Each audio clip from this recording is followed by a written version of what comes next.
Is it too early to pop some bottles? Paul Wagner to my left. I don't Eric think so. Tasker. Okay, so you know what? In tribute to our friend Eric Tasker, I dug up this, and Wags, you'll get it. Here we go.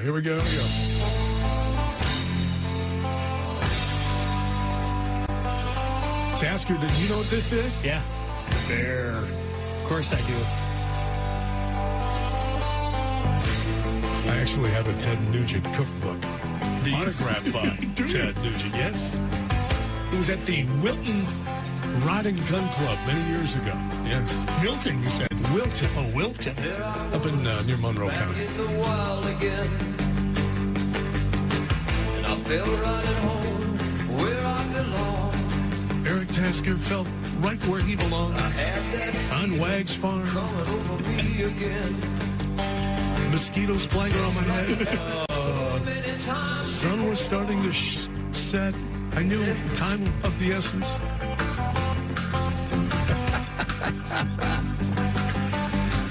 We play this in honor of our buddy Eric Tasker because congratulations. The drought is over. The drought is over, yes. Yes. Yeah, The freezer will be full, Wags. Yeah, I actually, I just got the text message this morning. The meat's ready to be picked up. And, so I just got to run over to our friends at Bunzel's and grab the goods. Mm-hmm. And, I was quickly reminded by our friend Paul Wagner, the early season isn't actually over. We still need to take 3 more deer off the property. Harvest ain't over there, Eric. Let's go back in the woods. Yeah, so it was a little bit of a scramble that evening. I told Wags, I was like, all right, here's what I'm thinking. You know, she keeps coming out on the south end of the food plot. I'm going to just tuck myself in the weeds. I'm going to bring a chair out there. Well, as soon as the sun went down, I mean, it was game over for me. First of all, I baked in the sun. I felt like a lizard on a rock for about 3 hours, just baking in it. Yeah. And as soon as the sun went down, I was covered in mosquitoes. I'm like, if deer walks out, there's no way I'm sitting still. There's just no chance. So I scramble up to the redneck, and I'm sitting there, and 10 minutes before shooting hours were over, Mama Doe walks out at 8 yards, and I'm like, all right, well, I guess it's go time. It was the perfect scenario. She was walking away from the redneck, so she couldn't, look at it every 3 seconds like she normally does. And, it all kind of came together. I was paying attention to a different deer because of all the deer that Wags has out there. And so I had to quickly adjust my sight, and happened to get it done at 31, 32 yards, and it was a short track. I called Wags. He was out celebrating his daughter's 21st birthday, and I'm like, all right, now what do you want me to do? So I was like, well, find it first. Grab, you tell him the story. So I sent him a message. I call him first from the redneck, and I'm like, I'm going to just tell him I haven't found her yet, but she's got to be close. So he doesn't answer because they're having, beverages and dinner and all that stuff. So then I follow up with the text message of red alert, call me ASAP. And I get out maybe. And he's thinking that, okay, he stuck a knife in his foot. He stepped on a board with a nail in it. There's a very low probability that it's a deer. He tripped at this point. He tripped and fell and separated a shoulder. He's laying in a field road, something like that. Yeah. And so I wait, I just waited a couple minutes, and I ended up getting out, and I wanted to kind of look to see before it got too dark, kind of what was going on. I wanted to find my arrow and check the arrow and all that stuff. And so it was, within 10 minutes I was out in the field, and I had my bow with me because I'm thinking, worst case I have to, land a follow-up shot. I'm standing in the middle of the food plot, and another doe walks out. I'm thinking, this might be a 2-for-1 special night. I knocked an arrow. I knew it was within 20 yards. I had my pin almost settled, and she bounded off. So I'm like, all right, well, I texted one of my buddies and I said, after all this action, I think I need a cigarette. She looked at him when she popped out. She goes, "Oh, look at that hairy buck. He's got no horns and a beard. I gotta get the hell out of here." Yeah. So then I was able to, it was a short track, maybe 45, 50 yards or so, not bad. And, by the time that I found her, Wags is like, "All right, here's what we do. This is where we clean them up. This is where we take them." Grab the ATV. So then I had nothing with me because I was just sitting in the grass. So I had no bag, no headlamp. I had my bow and my rangefinder, and that was it. And obviously no confidence in himself either. Yeah, well, I didn't want to. Well, I did have a bottle of water with me, which may have still been sitting out over there, but that and bug spray. That's all you needed that day. Yeah, and so I'm like, all right. So I find the deer. I was using my phone as a light. I find the deer. Wags calls me then. So he's like, all right, here's a rundown. Here's what we normally do. So I go back to the truck. I grab my headlamp. I, grab some of the other things that I needed, jump on the ATV, run over there. He's like, yeah, just throw it on the front or throw it on the back and, take her over by the meat pole. I'm like, all right. So I get over there. And for about 20 minutes, I'm trying to huff this thing up onto the back of the ATV by myself. I'm thinking, yeah, I think it's just kind of a lost cause. There's got to be a rope around here somewhere. I'm listening to this, and I'm thinking to myself, okay. I'm thinking about my backpack that I take when I go out Wags. In my backpack, I have things like rope. Yep. I have like a flashlight. I've got, like a lighter if I need it. Yeah. A knife. A knife. Yeah, a big knife if I need it. Yeah, well, so I do have all those things, but they were back in the truck. They were in the truck, and so I don't think you've been out there yet, but it's not a long walk. I mean, it's 150 yards or something like that. So it's like whatever I needed, I could easily go grab it. It's simple. Go back and forth. And so then I go back to the barn for the second time, find a ball of rope, go back out there, drag her back to the meat pole. It was kind of a lot of back and forth, and it was just kind of a comedy of errors. And you were with the light. So I have a light out there. So over there, he's got underground extension cord that runs out there. So he's like, all right, so I've got a tripod light. Tripod floodlight that, we'll just take it over there under the bucket, find the bucket. There's the cord's underneath there. It's in a plastic bag. So I get the tripod out there. I plug it in, and I'm pushing the buttons. It's like one of those like shop lights, so it's just got the push button on the back, and nothing's happening. So I'm like, all right, well, maybe this light is busted. I'll go back. I'll grab the other tripod. So then I go back to the barn again. Well, I go back out there. There's no power. When I went back to grab the second floodlight, the fuse box is right there. So I'm like, well, maybe it just from being out in the elements or whatever, maybe it tripped the wires or the fuse. So I'm checking all the fuses. Everything was good there. So I get back out there and I'm like, all right, this is stupid. It's like 8:30 now. I'm going to just try and clean this thing up. I've got 2 headlamps. I've got a flashlight. I've got everything more than what I need to just set it up, and I'll just take care of the deer. Well, I say something to him afterwards, and he's like, oh, that's weird. I don't know why the power wouldn't be working. Well, it was the GFCI on the outlet outside of the barn that was tripped, which I didn't There's think a to reset look at. button on the box. Right, So that GFI box is off of the building, and then what we did is when we have people over, like Wagner Fest and stuff like that. So what I did is another thing, Eric, you and I have not been invited to Wagner Fest. So out of there, I had him trench, like at a campsite. So I have like along my pines, I have 3 sets, 3 pedestals that come up, and then you can plug it in. So instead of running an extension cord, I just go off of that pedestal, run out of there underneath the pines. When I did my cabin, I had my shed, and then about maybe 100 feet on the other side was the cabin. So I took PVC pipe. Yes. And I put an extension cord through the PVC pipe, put the PVC pipe maybe, 6, 8 inches in the ground. Yeah. So then in the wintertime, I could still plug in from the shed where my power was, sure. and I could use it in the house. There's no problem. maybe that's what I can do. But it wasn't that. It was that GFI, because when you go to the pedestal where it's plugged in, you're like, oh, there's nothing here. But then if you go from point A, where we clean deer, and by the meat pole, then you go to B, where it's plugged in, you're like, nothing there. But B actually goes to the building, and that's where the light was on. So do you have a sign up that says, this is the meat pole? No, but it's very clearly a meat pole. It's like, I mean, what is it? It's like telephone poles or whatever, right? Yeah, that are kind of put together in a frame. So we got two big telephone poles. It can hold, I think I have 3 or 4 pulleys on there. I was going to say, pulleys on it too. Pull them on it, and the crossbeam. Yeah, love it. Yeah, we never use all 3 pulleys. They're rarely used all at the same time. But so then I'm like, all right, well, it's like 65 degrees still. It's getting cooler at night, but it's not quite cool enough. So I'm going back and forth with him, and he's like, oh, this place has got a 24-hour locker. It's just right down the street, yada, yada. And I'm like, all right, well, I would like to do something because, it's not normal for me to shoot a deer this early in the year, and you got to have like some other considerations with it. Well, I get out there and they've got a sign on the door, 24-hour drop off, after hour drop off, whatever, door's locked.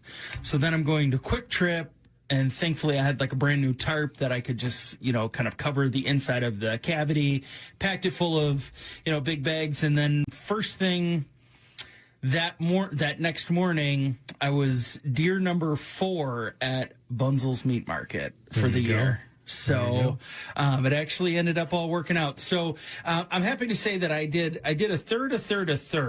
So I did a third of ground, I did a third of jalapeno cheddar sticks, and I did a third of the world famous, award-winning honey mustard cheddar brats. Ding ding. There you go. So as soon as I get those, we'll have a party. We'll share the love. And you can bring them to Wagner Fest. Wagner Fest. Yeah. So you can bring a camper. There's only 3 slots. There's only 3 slots. Get there early. You got to get there early. Yeah. So so it's great. 3 sits in and 1 deer already taken, and you've had a couple sits out there. I mean, you've kind of just sweat and risk your Lyme disease and everything else sitting on those tree stands. I wish we had a studio cam right now. The look that Wags just gave me, shaking his head like, brother, you have no idea. It was so bad. Yeah. Like I thought it was okay, and then I get up there and I'm like, oh, I'm hot. I'm like, okay, and then the sun just beats on me from 5 o'clock till sunset at 6:45. Hour and 45, just getting pelted. Right in the face. That's when I sent him that text. It's 90,000 degrees. 90,000 degrees out here. If you can't lose weight in this stand, I got no hope. It's Mother Nature's weight loss plan. You can't get any less clothing on, because then you're just getting attacked by mosquitoes. Jesus. Yeah. Oh man. Yeah. So I don't know. Great start. Sherry is very happy that I have a deer already down because, as I said, the next night, wow, it's nice to be home for dinner. And she's like, it's nice to be home for dinner. It's good you harvested early, because that means you have more time on Saturdays to watch Badger football. Right. Yeah. And do like whatever now during the week, because I think I kind of made like a last minute decision. I'm like, Wags, I got a game plan. I'm coming out there if that's cool. This is what I'm thinking. I feel like I can get it done. And thankfully it worked out, because I was kind of getting to the point where I'm like, it's going to happen, but I just need to keep sitting. It was 3 sits, or if that was 13 sits, probably would have just kept sitting until I got a deer down. So meanwhile, Wags is thinking to himself, buddy, if you want to sit out there and roast yourself to death and you want to battle mosquitoes, go for it. I think you should. I think, don't settle for 1. No. I think you should. Come back out. I think you should come out at least one more time and take one as. Wasn't that fun? Let's do it again. So I'm talking to Wags, and I'm like, I don't know, man. It's really hot out there in that redneck blind. I don't know if you got power out there or not, but I bought a USB fan to run from a portable charger. I left it in there because it's not getting cool anytime soon. So the fan on, then you're fine. It changed sitting in there. At least you get a little airflow going, and it's not just that static, just gross. Yeah. I mean, you just bake in there. You're basically in an oven. You are. You know, so It's I just remember the first day, opening day, I think was the worst because it was very warm that day too. And I was out there a little earlier. Well, I'm like rotating windows opening up just so that I could get some airflow going through there. And I'm like, I don't even care if a deer comes out at this point. I feel like I'm baking in here. And if a bird flies by, that little...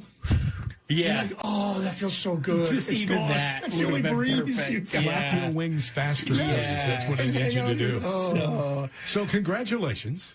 yeah. You got that? Yeah.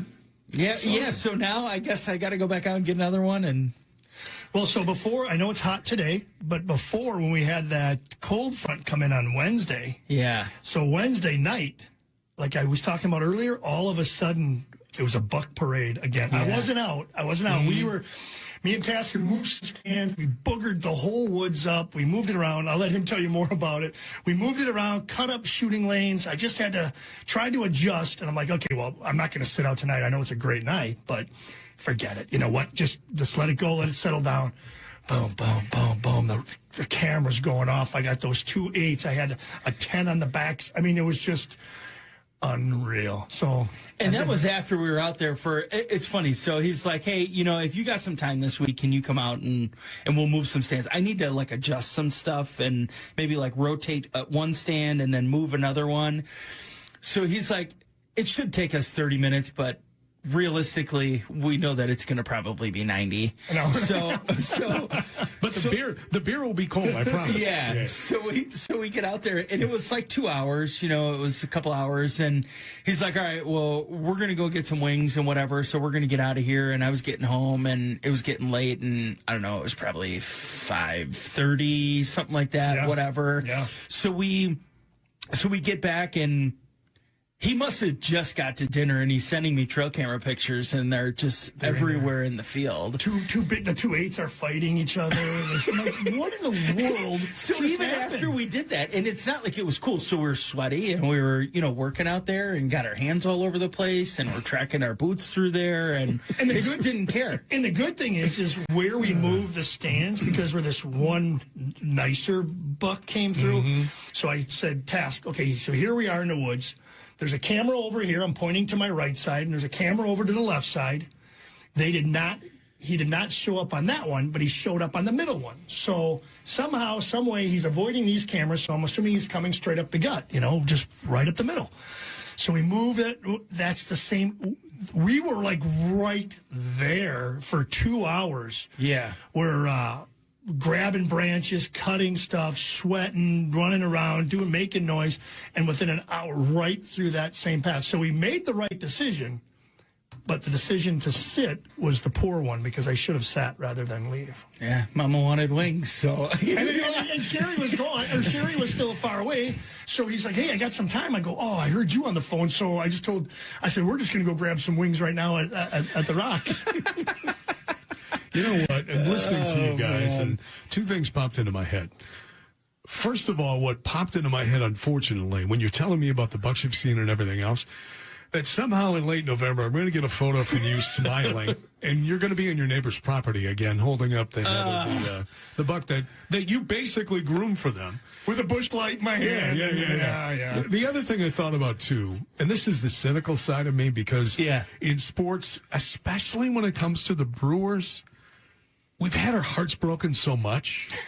And I'm thinking to myself, what a great year it's been. And, you know, KB has always been on the bandwagon of, so what happens if they lose in the playoffs? Who cares? It's been a great summer. I'm like, BS, man. I want to shed 82. And I think to myself, it's kind of like you, Wags. You want to shed 82.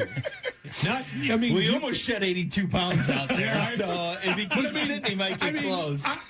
What I want that big, beautiful, smiling Paul Wagner with a bush light in his hand, and he's got Muy Grande, and he's in his backyard. With me behind the deer rather than... Yes. Hey. And it's yours. From the meat pole, is Wags, Tasker grinning ear to ear.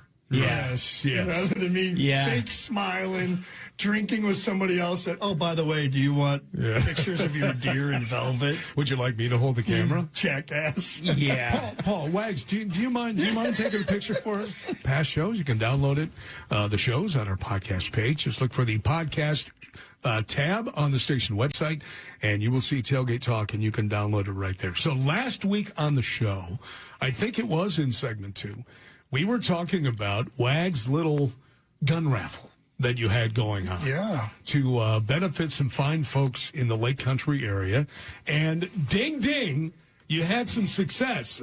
Our people responded to the call, Paul Wagner. They did, and I wanted to take a shout-out. Thank you very, very much to all the people that reached out back to us, that Venmo'd. But there is a gentleman in Monona, Tim, and he had to send a paper check to me because he did not have Venmo, and I did receive it. I apologize for not getting back to you. But again, everything turned out good, except the fact that only one person that I riled up won a gun.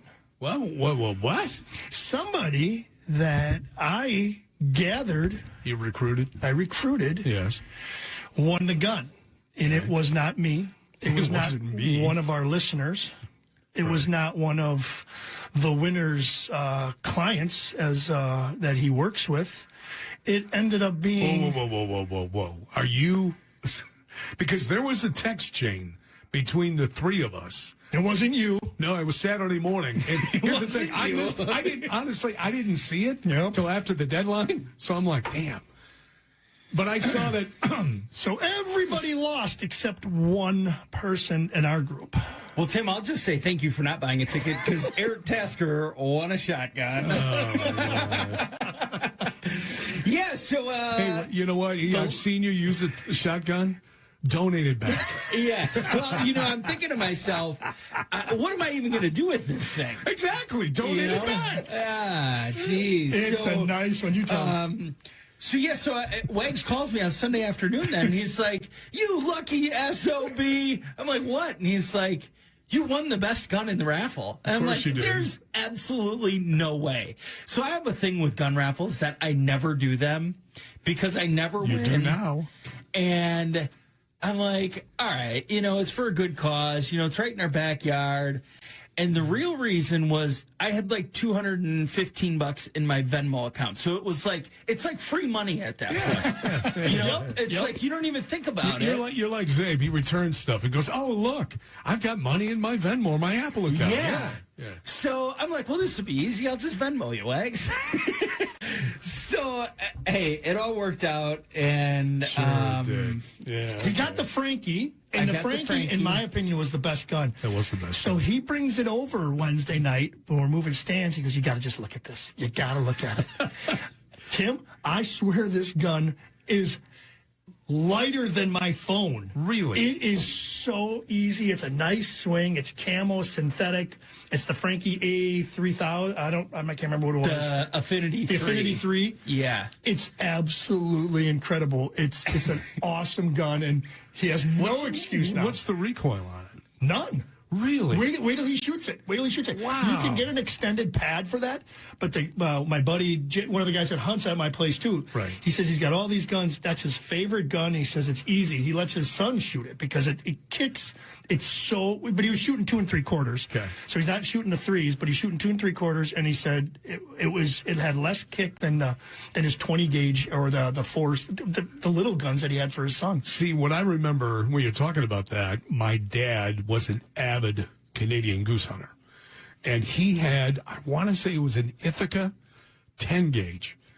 And this thing, it was so big that you had to take the barrel off to get it into the gun cabinet.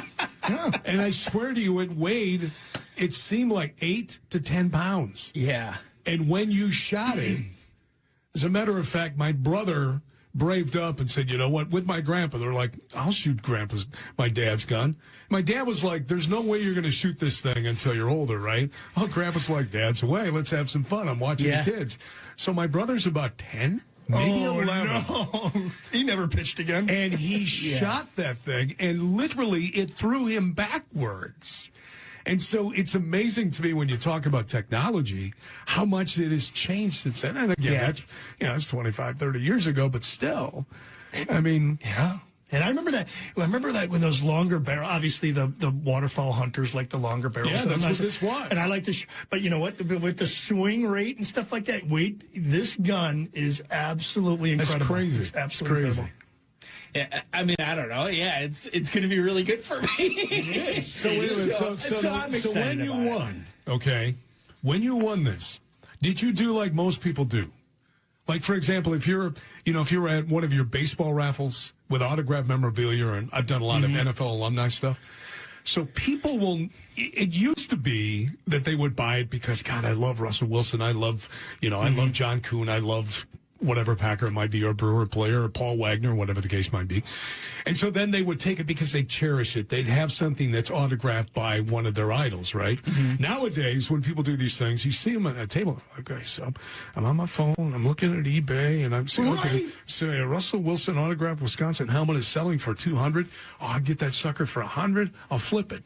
Right. So did you think about flipping it? Have you looked the value of the gun up? No, I haven't, because it's probably the most beautiful gun I've ever seen. You know, a lot of stations on this time of day, they do what's called buy, sell, and trade. We can open up Tradio Radio right now. Tradio Radio. But Let's go to Economo Walk. Eric's standing by. Eric, what do you got for sale today? Well, we got an Infinity 3 and bottomland camo. But tell them the story. Tell them a story about because now you're going on a duck hunting. You're going to go out waterfowl hunting, and you didn't want to use your dad's wood. I mean, that's a pretty good part. So 2 weeks ago, I think the early teal season, I went out with a couple of my buddies. And, we're wading through like waist deep water, and we're just standing out there. And originally, I was just going to take my dad's shotgun. My dad's got this Remington that he's had forever, and it's, a very beautiful gun, but it's a wood stock, and it's not protected in any way, shape, or form. And I'm like, I'm just so glad that my buddy let me use his pump action that's coated, and it's an actual waterfowl gun and all that. I'm just thinking to myself, like, if I were to have gone out there with that, I would have been stressed that I didn't clean it good enough, and, all those things of just getting it wet and not having to worry about that now is really nice. And then I told Wags the story on Wednesday when I was over there. I'm like, it's nice that it's really light. Because when we went out to Milford Hills, I just remember, like, my bicep was sore for like 3 days afterwards carrying my dad's shotgun because it weighed like 3 times as much. And then, Dan, our buddy Dan, had me hold his shotgun for a second. And I'm like, oh, my God, why is this thing so light? So it's nice to now you know nice how to have, Dan can shoot from the hip so quickly when the birds come up. Well, yeah, and I'm lugging an anchor and anvil up from my waist, so it's a built-in excuse. That's why we lost. That's why we didn't get birds. Right. Right.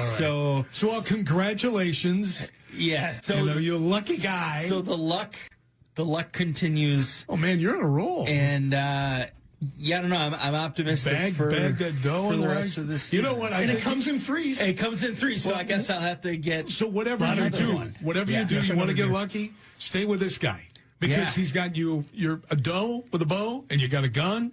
Yeah. What's next? Thanks, Paul. Yeah. Okay.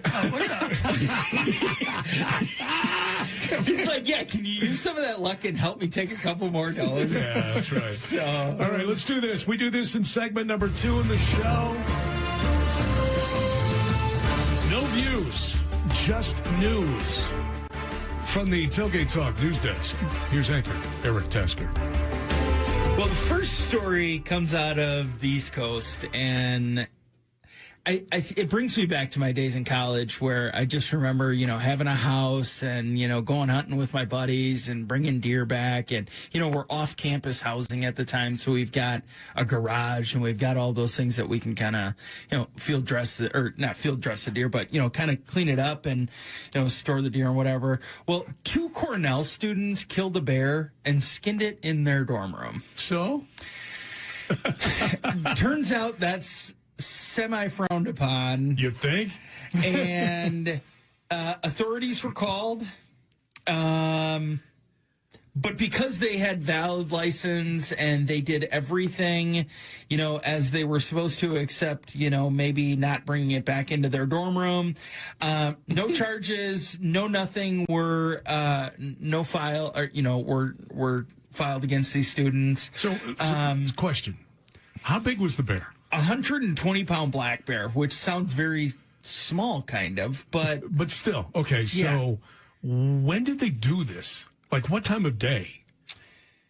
So did they, Wags, like, stuff it into a duffel bag? Or did they do it in a garbage bag? I don't know. Did you just see? Because I was thinking that Hey, there Jerry, would be... how's class today? Found Smokey the Bear. Oh, yeah. What's that? Oh, nothing. It's just going to be a bearskin rug for our dorm room. Cool. Yeah. Huh? So it doesn't say what time, but they, okay. So it says just sometime Saturday. It doesn't say, morning or night or whatever, but the complaint was actually filed Sunday night and then no charges had been filed. So my thought was, it doesn't really say, or maybe just not in this article, but, did somebody see the kids bring the bear in? Did they see like a big black plastic trash bag and they were like, okay, what's going on? Was there like, maybe drops of blood on the stairwell? They saw blood. What is going on? Right? Blood. The GA, the grad assistant, or the RA, the resident. Hey, I got this real good job. I get free housing, but I just got to monitor my floor. Oh, my gosh. What just happened on my floor? Somebody walked into the joint bathroom, Yeah. They're in camo in there. They're cleaning knives, bloody knives in the sink. I mean, come on, fellas. What are you thinking? Yeah. So, and then, final note on that. The state agency confirmed school findings that the incident does not present violations of the Environmental Conservation Law or DEC regulations, which must be something else. Does it say what school this was? Cornell. Yeah, so an Ivy League school, which just kind of makes it better. It's my biology class. Yeah. Oh, my goodness. Isn't that something? Yeah. Nothing to see here, boys. Nothing to see here. Yeah, Move along. Move along. We'll be done soon. Just turn on the music. I saw. So that next story. Some Wags, but I'm not gonna. But anyway, dorm rooms and knives. But anyway. Yeah. Let's not go down that path. Okay. So it's too early. I don't know if you guys saw this or not, but. Story out of Channel 3000 News, which I don't know if that's Madison. Channel 3000 is Madison. Right? Yeah.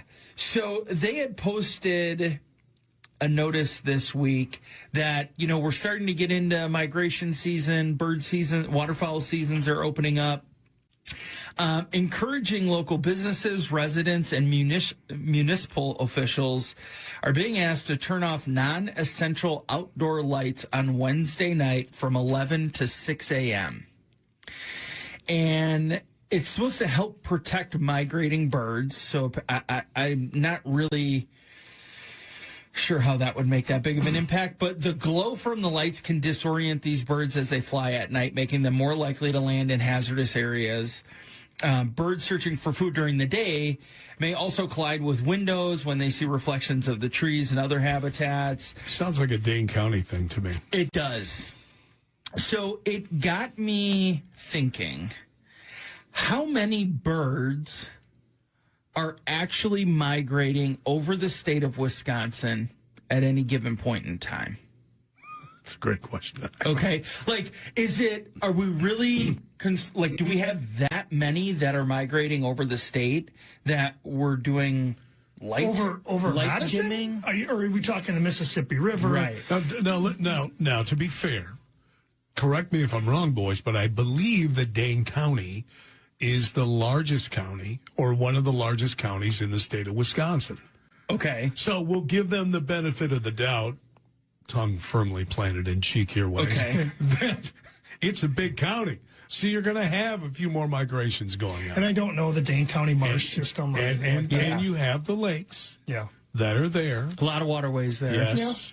So there is a possibility, yes. Yeah. We're actually really set up very well because we've got the Mississippi and we've got Michigan, but we've got a lot of bodies of water throughout, significant bodies of water that are kind of spaced throughout the state. So if you guys had to take a guess, how many birds do you think are migrating? It can be peak or any given night, whatever you might think it would be. So they're migrating south or going back and forth? Migrating south, we'll just say. Oh, I don't know. No clue. No clue. I'll guess 500,000. Okay. Just to toss a number into Sure. the conversation. Okay, so at peak migration, now this is like the absolute highest volume that we'll see. Okay. 75 million birds migrate on any given day over the state of Wisconsin. A day? A day? A day. I was off a little bit. That doesn't No even way. seem right. The but decimal's got to be wrong. no. You can make that mistake on my check. Who generated that number? Where'd it come from? Like a birding website. Man. Like that actually studies bird patterns and some different things. Is it a like that. total 75 million for the whole migratory Yes. season or a day? Yes. Now, this is saying... No, it's got to be migratory season. So it's region. So like that also like kind of encapsulates like over the lakes, over the A day. Mississippi. That does not. That No, seems no. like there's no way that can be right. Migratory season. I maybe. think I'm with you, Wags. It's seasonal. It's Yeah, not. it's That's a gotta be. season. That's Okay, not. and then it says on any given night. But if your outside agenda of is to peak- save the birds at 75 million a day, it makes sense, right? Yeah. But that's, 30 days, that's 1 billion birds or something. There's no way. There's no way. There's no No way. way. No way. Man, if you said there's 1 billion mosquitoes at my house, I'd say yeah. Yeah, right in that acreage. And Maybe, then it says... maybe they're lumping them all together. Anything that has wings is classified as a bird, so mosquitoes Yeah. count. So then it went on to say that in a recent report, this is from like a Northwoods newspaper up in Wisconsin, 12 million birds are estimated to pass on average over the state. That still seems like a so lot. unbelievable. 2.25 billion a month, if that number's accurate. Yeah. No way. There's no way. There'd be more goose crap on my truck than you could. Well, I think shake a there's a stick million at. at Fleet Farm in Yeah, If Oconomowoc. there's 75 million, it would be birds and not clouds that are blocking out the sun, right? Yeah. Wow, that's huge numbers. Well, how many miles wide is the state of Wisconsin? I don't know. 100? 250, 220? 220? Maybe. I can't even comprehend those numbers. It doesn't seem right. Well, though. the numbers work if they fit an agenda. Right. And I'm not saying the agenda is wrong. I'm just saying Yeah. that it fits your narrative. Yeah. I don't really even understand how that's even possible, though. So, okay, so that I just saw that and I had stumbled on it and I thought, something about this just does not seem accurate. But, yeah, Birdcast. Okay, so last night, 18 million birds estimated crossed from 6:50 p.m. to 6:50 a.m. in the state of Wisconsin. So I don't even understand how that's possible. I don't know either. So, okay, so the peak so far for this year was September. Okay, well, I guess. All right, I just looked it up on an AI. Here's the answer. It says millions of birds migrate through Wisconsin each year, with numbers reaching over 15 million during peak times. And forecasts indicate potentially over 20 million in a single night, especially during the fall migration season. The exact number of birds varies nightly and seasonally, but Wisconsin's location along major flyways makes it a critical corridor for birds' migration. Peak migration periods, migration numbers are highest during the spring and fall. Nocturnal migration, meaning at night. Yeah. The majority of songbirds migrate at night, with peak flight times occurring a few hours after sunset. And Wisconsin's strategic location next to the Mississippi River Flyway and the Great Lakes makes it a significant stopover point for hundreds of bird species.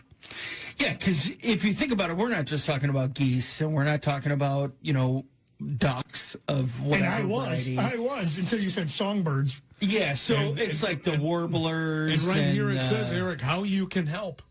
Oh, how can you help? Turn off lights at Turn night. off your lights at night. All right, this is a Madison source again. Well, this is according to the Wisconsin DNR. Okay. And Channel 3000, yes. So, It just seems... I learned something new today. Wow. That's Isn't amazing. that... It's a totally unbelievable and astonishing number. Yes. And I know we kind of think about it because we're talking about bird hunting And we doing made fun of it a little and- bit. But, man, if that's true, wow, I learned something new today. Yeah. So that's Knowledge all is power. species. Yeah. So Yeah, there you go. Speaking of birds, because we're wrapping up this segment. yeah. Wags, you brought something to the news desk today. I did. The sandhill crane Filling in, it's like the weekend updates. Kind of. coming at us again. Let's go to the... So the one numbers that really like popped out to me is they're guesstimating in 2005 there were about 30,000 sandhill cranes in Wisconsin.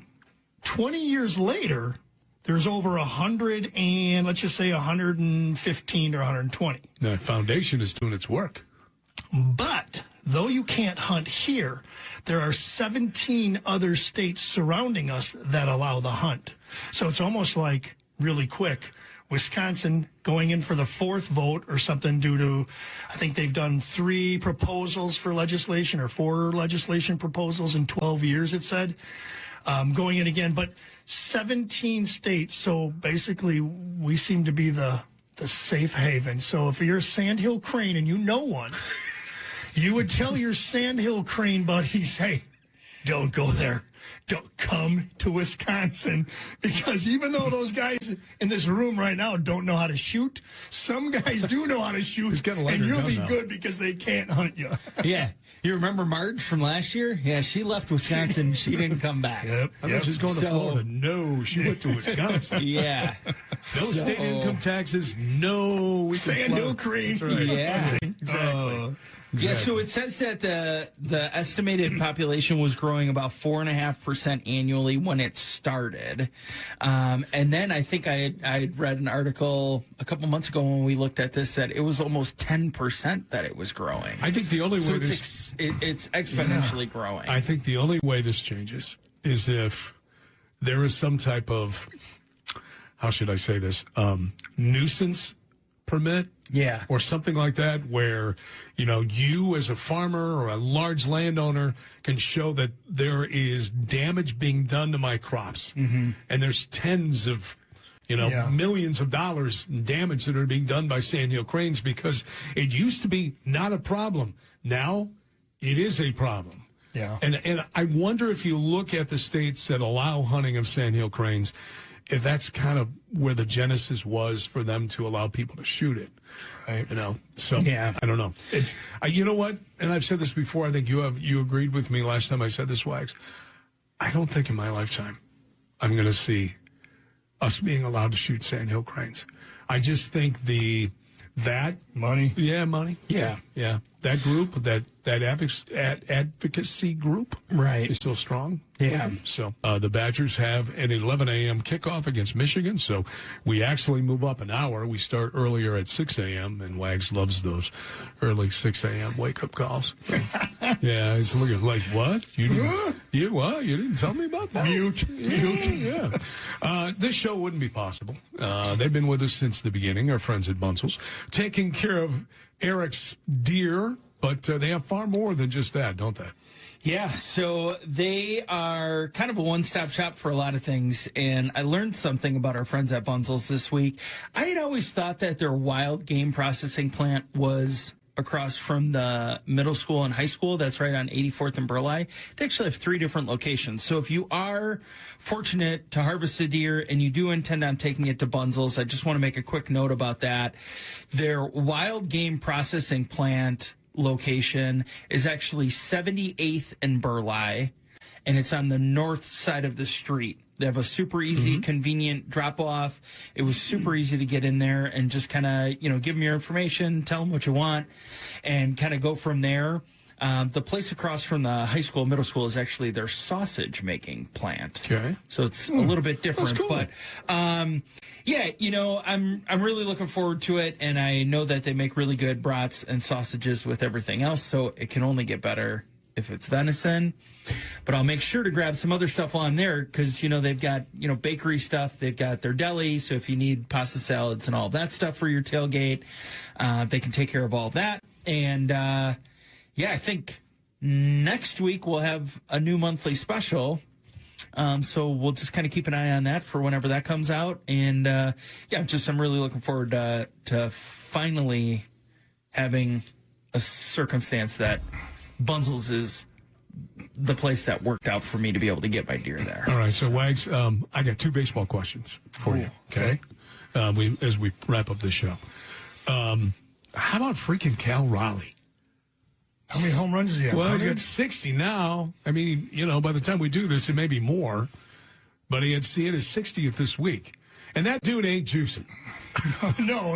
I mean, he can help us hang stands. That's what he looks like. And I think he had 30-plus last year, so this is legit. Yeah. But a catcher that plays every day. Switch hitter. The switch hitter on top of it that has 60-plus bombs. It's crazy. Who was the best catcher you played with? For me? Yeah. That I liked? Were you with Kendall? Yeah. That's what I thought, Jason. So Kendall was my favorite, but I played with greats. I mean, I played with Piazza and Sandy Alomar Jr. That's what I thought, yeah. The Brewers, when I was with the Brewers, it was Mike Matheny. Mm-hmm. It was Mike Matheny, and Dave Nielsen was moved to a position. Right. Yeah. So I think we had Jesse Levis. Jesse Levis, there's a name from the past. Yeah. So but that's crazy. I've had good catchers, but to have a dude behind the dish. And the toll that takes on your body. Oh, yeah. To be able to hit 60 bombs, it's insane. Absolutely. Because you look at it, when you put together a team, your catcher is he's the one who's the quarterback. He's got the best view of the field. He's going to position players. He's going to work with the pitching staff. Some people always said that if I get one hit a year out of my catcher, Yadier Molina is a great example. There was nothing expected out of him offensively. The field general on the field is what you got. So 60 home runs out of that catcher position. Same with the Brewers with Contreras. You got Contreras who's learned how to handle a pitching staff. When he came out of Atlanta, when we got him, remember, the knock on him was pitchers didn't like throwing to him. He's learned that, and learning that aspect of the game to be able to be comforted by your pitchers and to produce offensively, it's crazy. Cal Raleigh's just nuts. Final question about baseball. How big is the loss of Woody? Big. I think it's huge. Huge. Yeah. And you feel so bad for him, too. Yeah. What a great guy. What a hard battle. What a 2 years of trying to get back to where he was. And we knew his velocity wasn't there, but he was learning how to pitch. And it was something we talked about during the week with the guys. It's something you can identify with. Yeah, absolutely. And I couldn't do it. Yeah, I couldn't learn. I was a hard thrower. I threw in the mid, 95, 96. But when you have that surgery and now you have to try to learn how to pitch at 90, it seems like a very simple because you see guys pitching at 90, 92 all the time. But when you don't have that ability, I didn't. Woody was figuring it out. He incorporated the cutter. His usage rates were great. You look at his Savant picture or Savant page, everything was adjusting to who he was. It's just a sad, sad situation because the Brewers do need him. It's funny because the last couple of years as I've gotten older, I've really had to work on my slowing down my golf swing. I've never done it that way. I've always been just John Daly school, grip it, swing hard, man. Grip it. And the thing is that trying to decelerate, not accelerate, I mean, at times you get so frustrated with yourself. And it's not a physical thing. It's a mental thing, isn't it? It's hard. It's really hard. So what he accomplished in those 8 to 10 starts after he came back was amazing and would have went really nice because I really like that rotation of Freddie going one, Woody, and then Priester. Now, talking to Drew and those guys, some guys are concerned about Priester. Is he old? Can he handle He's in the big leagues. He's in the big leagues. Yeah. You know what? This isn't handling, coddling. You're in the big leagues. This is big boy baseball. This isn't travel ball. If you can't pitch in a big game, we don't need you. You know who they need? Again, when they open up, I mean, it could be San Diego. It could be the Mets. It could be the Cubs. We'll have to wait and see. They open up at home, so they'll have the first two in Milwaukee. Mm-hmm. That third game, who I want to see, and he's got to be healthy, is Quintana. Yeah. I think that's the guy, because that was Woody's spot, right? Mm-hmm. That was Woody's spot. And they were going to do that. I mean, we were talking before, how do you line it up? So what they would do is obviously Murph and Hook in the front office, they'd all put together and they'd see, hey, is Priester our 2 or our 3? Is Woody our 2 or our 3? What does Priester do? Let's just say we play the Cubs. Let me see what Priester did at Wrigley, and let me see what Priester does at home. Now let's take Woody. How did Woody pitch it? So they would have played those matchups and stuff like that. But now in a situation without Woody,